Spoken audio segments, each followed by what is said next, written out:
Good morning বন্ধুরা, কেমন আছো সবাই? তো এখন সকাল 9টা। তো তোমাদের দাদাভাই দেখো সকালবেলায় মার্কেটে গিয়ে কী মাছ নিয়ে এসেছে। এটা হলো কাতলা মাছ, তার সাথে একটু ডিম। ঠিক আছে, আমার ছেলে ডিমটা খুব ভালোবাসে খেতে। আর এখানে হলো কচুরলতি, মানে অনেকে কচুর নাল বলে, জানি না কারা কেমন বলে, তো তোমরা কমেন্টে জানিও এটাকে তোমরা কি বলো। তার সাথে নিয়ে এসেছে চিংড়ি মাছ। চিংড়ি মাছ দিয়ে এই কচুরলতিটা দিয়ে রান্না হবে। আর এইখানে দেখো আলু কাটা হয়েছে এক সাইজের, আর করলা কাটা হয়েছে। এই দুটো জিনিস দিয়ে এই মাছটা রান্না হবে।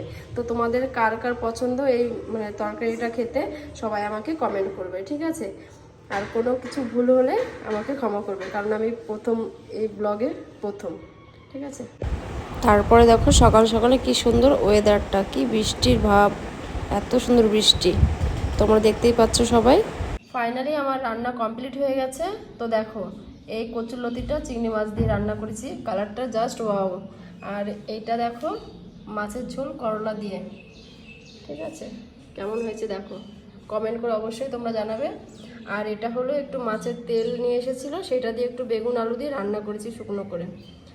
আর এটা হলো কুমড়ো শাক রান্না করা, আমার শাশুড়ি মা দিয়ে গেছেন আমাদের বাড়িতে। আর এটা হলো বরবটি আলু ভাজা, এইটাও আমার শাশুড়ি মা দিয়ে গেছে। তো আমাদের এখন তো বন্ধুরা, আমার এই মিনি ব্লগটা তোমাদের কেমন লাগলো তোমরা প্লিজ কমেন্ট করে জানিও, ঠিক আছে? Bye bye.